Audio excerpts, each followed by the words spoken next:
যে সরকার বদলায়, শাসন বদলায় না, শাসক বদলালো, কিন্তু শাসন ব্যবস্থা এখানে আসলে বদলালো যে এইরকম কোনো লক্ষণ পাওয়া যাচ্ছে না। পৃথিবীর বিভিন্ন দেশেই সেটা হতে পারে, আমাদের দেশেও হতে পারে, কিন্তু উনি সম্ভবত পার্টিকুলারলি বর্তমানের যে অবস্থা সেটাকে বিবেচনায় রেখে কথাটা বলেছেন।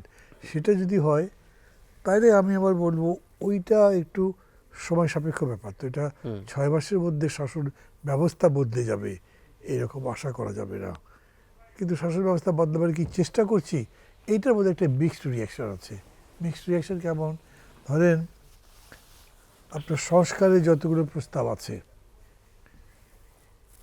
অন্তর্বর্তী সরকার যে ঠিক সংস্কারের প্রস্তাব হিসেবেই সব অধ্যাদেশ দিয়েছিল তারা তো দলিত দেশ শাসনের জন্য অধ্যাদেশ দিয়েছিল, তবু তারা 133টা অধ্যাদেশ দিয়েছিল, তার মধ্যে অন্তত 20 থেকে 30টা ছিল এই সংস্কারের সাথে সংযুক্ত। মানে যেমন ধরেন বিচার ব্যবস্থা নিয়ে, তারপরে ধরেন প্রশাসন নিয়ে, পুলিশ প্রশাসন নিয়ে, এগুলো গুম কমিশন সবকিছু এগুলো নিয়ে খুব কোনো অগ্রগতি হয়নি। না, এগুলো তো বাতিলই হয়ে গেছে। এই অধ্যাদেশগুলো তো যেহেতু সংসদে ওঠেনি, 16টা অধ্যাদেশ যেহেতু সংসদে উঠেই নাই।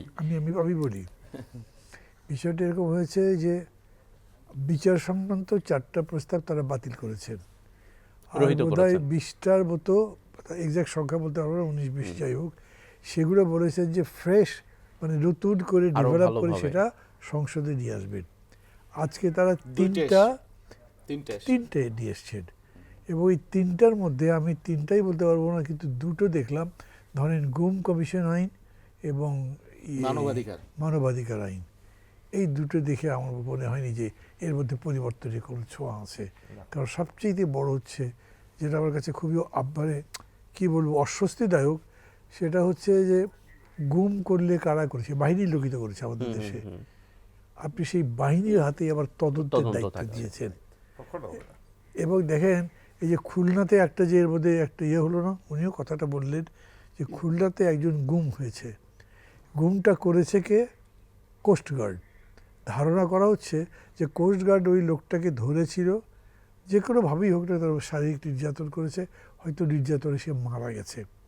এখন পরিবারের লোক, এলাকার লোকজন বলছে তাকে ফিরে দাও, তাকে দেখতে চাই আমরা, সে কোথায়, কোনো আনসার তারা দিতে পারছে না। তো এটা ইনভেস্টিগেশন করার জন্য কাকে দেওয়া হচ্ছে? পুলিশকে, এবং পুলিশ কোনো কিছু কথাবার্তা সোজাসাপটা বলছে না। কারণ হয় কি, বাহিনীদের একটা পারস্পরিক সম্পর্ক থেকে, ভাই যতই বলুক না কেন উনি আর্মির লোক, উনি পুলিশের উপর একটু দুর্বল থাকবে, অতখানি দুর্বলতা আমার উপর থাকবে না। এখন আমি 2বার ডাকছি, ভিপি হয়েছে বলে হয়তো দুর্বল থাকবে, কিন্তু সাধারণভাবে Mahmudur Rahman Manna who is nobody, তার প্রতি তার থাকবার কথা না। বাহিনীর সদস্য হিসেবে বাহিনীর প্রতি দুর্বল থাকে, তো তাদের দিয়ে তদন্ত করালে কী লাভ হবে? বরঞ্চ দেখা গেল যে ভিকটিম সে কোনো সুবিধা পাবে না, বরঞ্চ যারা করেছে তারাই সুবিধা পাবে। যেমন ধরেন একটা করেছে কি, মানে ঊর্ধ্বতন কোনো কর্তৃপক্ষ, মানে কোনো অফিসার, তার নামে কোনো অভিযোগ করেছে কেউ, তার তদন্তের ভার দেবে একটা অধস্তন কর্মকর্তার কাছে। অধস্তন কর্মকর্তা যাই করলো, সে তো উপরের স্তরে কর্মকর্তা কতদূর দিতে পারবে, রিপোর্ট দিল একটা, দেবার পরে যে ম্যাজিস্ট্রেটের কাছে সেটা গেল, সেই ম্যাজিস্ট্রেট যদি স্যাটিসফাইড না হন, তাহলে উনি এটা তো বাতিল করে দিতেই পারবেন, যার নামে অভিযোগ করেছে তাকে রিলিজ করে দিতে পারবেন। এটার মানে কি দাঁড়ালো? মানে সব মিলে পরিস্থিতিটা গুম কমিশনের জন্যও, এবং আপনার ওই যে মানবাধিকার কমিশন, ওইখানেও মানবাধিকার লঙ্ঘনের যদি কোনো হয়, তাইলেও আপনি ওইখানেই কেবলমাত্র করতে পারবেন। আরও একটা করা হয়েছে কি, যদি কোনো অপরাধ ভুল, মানে কোনো অভিযোগ ভুল প্রমাণিত হয়, তাহলে তাকে কত 5 লক্ষ টাকা জরিমানা নাকি একটা শাস্তি আছে, 5 বছর শাস্তির একটা বিধান হয়েছে, 5 বছর শাস্তির বিধান আছে ফেক অভিযোগের ভিত্তিতে আর কি। কেউ যদি মিথ্যা অভিযোগ ধরেন, অভিযোগ তো শেখ হাসিনার আমলে যতগুলো করেছিল সবই ফেক। এখন বর্তমান আমলে যারা বিচার করছে তারা যে ফেক বানাবে তার গ্যারান্টি, তাছাড়া আমি ভয় পাবো, আরে আমার আবার যদি এই মামলা করে 5 বছর জেল খাটতে, তাহলে আমি যাবো কেন? এই সব কিছু মিলে আমি মনে করি যে এটা কিছু হয়নি। এর সাথে বিচার বিভাগের কথা যদি বলেন, সেটা তো এখন পর্যন্ত আসে নাই। আপনি বিচার বিভাগকে পরিপূর্ণ স্বাধীন করবেন, গণতন্ত্র নির্মাণের জন্যে বিচার বিভাগের স্বাধীনতা একেবারে অবশ্যম্ভাবী একটা জিনিস দরকার, সেটা তো দেওয়া হলো না।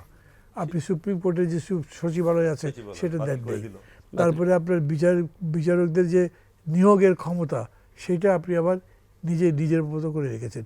যেমন আপনার গুম কমিশনের যে সদস্য দেবেন, সেই সদস্যদের বলা হয়েছে কি ওইখানে ধরেন 11 জনের মতো সদস্যর 7 জন সরকারি কর্মকর্তা ইত্যাদি মিলে আছে, 3 জন আছে আপনার বিরোধী মানে সংসদ সদস্য, ওইটার মধ্যে থেকে 2 জন আবার সরকারি হবে। মানে পুরা কমিশনটাই যারা মানে পরীক্ষা নিরীক্ষা করবে, করে দেবে, পুরা কমিশনটাই একদম গভর্নমেন্ট যেরকম চাইবে সেরকম হচ্ছে। তো এইরকম করে আমি মনে করি যে অ্যাটিচিউডটা, ওই যে বলে না মর্নিং শোজ দ্য ডে, তা আজকেই যেটা শুনলাম দেখলাম যেটা প্লেস করা হলো, তাতে আবার এখন ভয় হচ্ছে যে বাকিগুলো কি হবে, আরও যতগুলো আছে সব যদি এইরকমই হয় তাহলে আপনি তো 2/3 ভোটে পাশ করে নিতেই পারবেন। কে কী করতে পারে তখন এই যে ধরেন জামাত সম্পর্কে আমরা সমালোচনা করছি, যাই করছি, আমি মনে করি যে জামাত আরও বুদ্ধিবৃত্তিক লড়াই করতে পারতো। আমি মনে করি যে চট্টগ্রাম যে রাস্তায় যেতে চাইছে তারা, একদম তথ্যপাত্র নিয়ে যাওয়া দরকার, সেই চর্চাটা করে নাই। কিন্তু ওই বিতর্কে আমি যাচ্ছি না। তারা যে প্রোগ্রামটা করছে, তারা যে অভিযোগটা করছে, সেই অভিযোগ তো আপনি নিজে কাজের মধ্যে দিয়ে প্রমাণ করে ফেললেন, তখন মানুষ এটা মানতে চাইবে না। তার মানে উনি যেটা বললেন যে সরকার বদলায়, শাসন বদলায় না, শাসক বদলালো, কিন্তু শাসন ব্যবস্থা এখানে আসলে বদলালো যে এইরকম কোনো লক্ষণ পাওয়া যাচ্ছে না। সামগ্রিক পরিস্থিতি দেখে এখন তো শুধু এই টার্ম দিয়ে না, আগের টার্মের সাথে মিলাচ্ছি, এটার সাথে আর একটা জিনিসের সিমিলারিটি আনছি, সব কিছু মিলে হতাশ হয়ে যদি প্রশ্ন করি তাহলে সেটার সাথে আমি ডিফার করছি। আমি মনে করি যে এখন পর্যন্ত হতাশ হবার মতো কোনো পরিস্থিতি না, তবে হ্যাঁ হতাশার মতো কিছু কিছু এলিমেন্ট তো যুক্ত হয়েছে, সেগুলো আমি কিছু কথা বলেছি। আমি মনে করি যে এর পরেও কিন্তু এগুলো রেকটিফিকেশন সম্ভব, এবং সেটা নির্ভর করে অবশ্যই সরকারি দল বিএনপির উপর, বিকজ তারা হেল্প নেয়, তারাই পরিচালনা করছে, তারাই লিড করছে কান্ট্রি। তারা যদি ঠিকমতো লিড করতে পারে তাহলে 6 বছর 5 বছর 4.5 বছরের মধ্যে দেশের পরিস্থিতি অনেক বদলে দেওয়া সম্ভব, এটা সবাই এগ্রি করবে। কিন্তু এইটা কিভাবে হবে, মানে ধরেন আমরা 8 মাস ধরে সংস্কারের উপরে বিস্তারিত আলোচনা করতে করতে করতে করতে এক জায়গায় পৌঁছলাম, শেষ পর্যন্ত সে এক জায়গায় থাকতে পারলো না, যে মধ্যে ডিফারেন্স হলো, কিন্তু এক জায়গায় পৌঁছেছিলাম তো। আচ্ছা এখন কি এরকম কোনো আলোচনা কন্টিনিউ করা যেতে পারে? এদিকে যা হচ্ছে, আবার আমরা একটা ন্যাশনাল ডিসকোর্সের ব্যবস্থা করলাম, জাতীয়ভাবে কথাবার্তা বলছি, বিএনপি বলেন, জামাত বলেন, এনসিপি বলেন, আরও যে সমস্ত পার্টি আছে সবাইকে দিয়ে আলোচনাগুলো চলতেই লাগলো। যে সমস্ত বিতর্ক সামনে আসলো সেটা ওপেন হবে, মানুষের কাছে যাবে। এরকম করতে করতে আমরা কতদূর সামনে যেতে পারি চেষ্টাটা করলাম। যেখানে যেখানে ব্যত্যয় দেখব সেখানে এই পরিষদ সেই কথাগুলো বলবে। মানে democracy is a long discourse, এটা মনে রাখতে হবে, একদিনে এটা হবে না।